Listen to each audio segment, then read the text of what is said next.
എല്ലാവർക്കും നമസ്കാരം. പൃഥ്വി വ്ളോഗ്സിലേക്ക് സ്വാഗതം. ഇന്ന് ഞാൻ വളരെ പെട്ടെന്ന് ഉണ്ടാക്കാൻ പറ്റുന്ന ഒരു ഈവനിങ് സ്നാക്കുമായിട്ടാണ് വന്നിരിക്കുന്നത്. അതായത് ചക്കപ്പഴമുള്ള സമയത്ത് നമ്മൾ എന്ത് ചെയ്യണം? ചക്കപ്പഴം കുറച്ച് ശർക്കരയും കുറച്ച് നെയ്യും ഒക്കെ ചേർത്ത് നല്ലതുപോലെ ഒന്ന് വരട്ടി വെക്കണം. ഇത് നമുക്ക് എപ്പോൾ വേണമെങ്കിലും എടുത്ത് എന്ത് വേണം, ഉണ്ണിയപ്പം ഉണ്ടാക്കാം, അടയുണ്ടാക്കാം, അട തന്നെ പല രീതിയിലുണ്ടാക്കാം. അപ്പം ഞാൻ അതിലൊരു രീതിയിലാണ് ഇന്നിപ്പോൾ ഉണ്ടാക്കി കാണിക്കാൻ പോകുന്നത്. അപ്പോൾ എങ്ങനെയാണ് ഞാനിത് ഉണ്ടാക്കിയിരിക്കുന്നതെന്ന് നിങ്ങളെ കാണിച്ചു തരാം. വളരെ ചെറിയ വീഡിയോ ആണ്, സ്കിപ്പ് ചെയ്യാതെ കണ്ടോളൂ. എന്നിട്ട് നിങ്ങളുടെ അഭിപ്രായം എന്നെ അറിയിച്ചോളൂ.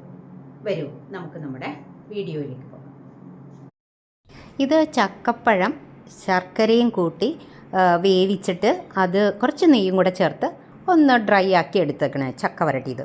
ഇതിലേക്ക് ഞാൻ ഒരു 1/4 കപ്പ് അരിപ്പൊടിയാണ് ചേർക്കുന്നത്. നമ്മൾ അപ്പം ഇടിയപ്പത്തിനൊക്കെ എടുക്കില്ലേ, ആ അരിപ്പൊടി ചേർത്താൽ മതി. എന്നിട്ട് നല്ലതുപോലെ സ്പൂൺ വെച്ചൊന്ന് മിക്സ് ചെയ്ത് കൊടുക്കണം. പിന്നെ ഇത് കൈവച്ചൊന്ന് കുഴയ്ക്കണം.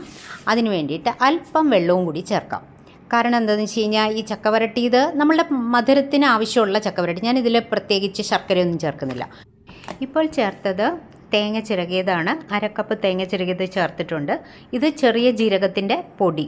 ഈ തേങ്ങ വേണമെങ്കിൽ നമുക്ക് കൊത്തി ഇടാവുന്നതുമാണ്. അതായത് തേങ്ങ കൊത്തായിട്ടും വേണമെങ്കിൽ ചേർക്കാം. അപ്പോൾ ഒന്ന് കടിക്കാനൊക്കെ കിട്ടും. ഇത് അതിൽ നല്ലപോലെ ചിരകി ചേർത്ത് കഴിഞ്ഞാൽ കുറച്ചും കൂടെ സോഫ്റ്റായിട്ട് ഇരിക്കും. എന്നിട്ട് കുറച്ച് വെള്ളവും കൂടെ ചേർത്തിട്ട് നല്ലതുപോലെ ഈ മാവൊന്ന് കുഴച്ചെടുക്കണം. കൈകൊണ്ട് കുഴച്ചാൽ മതി. ചക്ക വരട്ടിയത് വെച്ച് നമ്മൾ ഫ്രിഡ്ജിൽ സൂക്ഷിച്ച് കഴിഞ്ഞാൽ ആവശ്യമുള്ളപ്പോൾ എടുത്ത് ഉണ്ണിയപ്പം ഉണ്ടാക്കാം, ചക്ക അട പല രീതിയിലുണ്ടാക്കാം. ഞാൻ ഇതിനു മുമ്പ് ഒരെണ്ണം ഒരു രീതിയിൽ ഉണ്ടാക്കി കാണിച്ചിട്ടുണ്ട്. അതുപോലെ തന്നെ പായസം ഉണ്ടാക്കാം. പിന്നെ നമ്മൾ പുട്ടിൻ്റെയൊക്കെ കൂടെ ഞങ്ങൾ കഴിക്കാറുണ്ട്, ചക്ക വരട്ടിയതും കൂട്ടി കഴിക്കാറുണ്ട്. അല്പം വെള്ളവും കൂടി ചേർത്തിട്ട് കുറച്ചൊന്ന് ലൂസായിട്ടാണ് ഞാൻ കുഴച്ചെടുത്തിരിക്കുന്നത്. ഇനിയും കഴുകി വെച്ചിരിക്കുന്ന ഇലയിൽ അതിൻ്റെ നടുക്കായിട്ട് ഈ മാവ് വെച്ച് കൊടുത്തു. നമുക്ക് ഏത് ഷേപ്പിൽ വേണമെങ്കിലും ഉണ്ടാക്കാം. സ്ക്വയറായിട്ടോ റെക്റ്റാങ്കിളായിട്ടോ ഒക്കെ ഉണ്ടാക്കാം. നടുക്ക് വെച്ച് കൊടുത്താൽ മതി. പല രീതിയിൽ ഈ ഇല ഫോൾഡ് ചെയ്ത് എടുക്കുകയും ചെയ്യാം. ഞാനിപ്പോൾ എടുത്തിരിക്കുന്നത് 4 വശമൊന്ന് മടക്കി ഒരു പൊതി ഉണ്ടാക്കുന്ന രീതിയിലാണ്.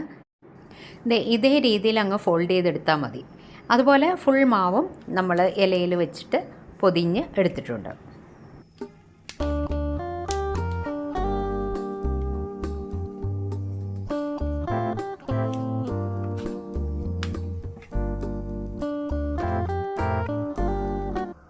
ഇനി ഇത് ആവിയിൽ വെച്ച് വേവിച്ചെടുക്കണം. ഇഡലി പാത്രത്തിൽ വെള്ളം വെച്ചിട്ട് ഒരു തട്ടും വെച്ച് കൊടുത്തിട്ടുണ്ട്. അതിൻ്റെ മുകളിലേക്ക് ഈ അട ഓരോന്നായിട്ട് വെച്ച് അടച്ചു വെച്ച് ഒരു 8 മിനിറ്റോളം വേണ്ടി വരും. കൂടി പോയാൽ ഒരു 10 മിനിറ്റ് അത്രയൊക്കെ മതിയാവും. നല്ലതുപോലെ വെന്ത് കിട്ടും. നമ്മുടെ അട ഇവിടെ റെഡിയായി വന്നിട്ടുണ്ട്. ഇനി ഇത് നമുക്ക് തണുക്കാനായിട്ട് ചൂടാറാനായിട്ട് വെക്കാം.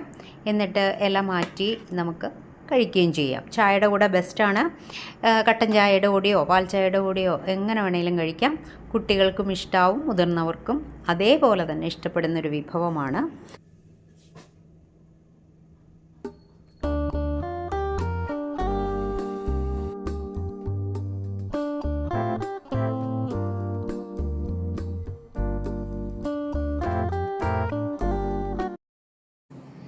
ഞാൻ ഈ ചക്ക വരട്ടിയത് വെച്ചുണ്ടാക്കിയ ഈവനിങ് സ്നാക്ക് ഉണ്ട്, ആവിയിൽ പുഴുങ്ങിയെടുത്തിരിക്കുന്നതാണ്. ഇഡലി പാത്രത്തിൽ വെച്ചിട്ടാണ് ഉണ്ടാക്കിയത്.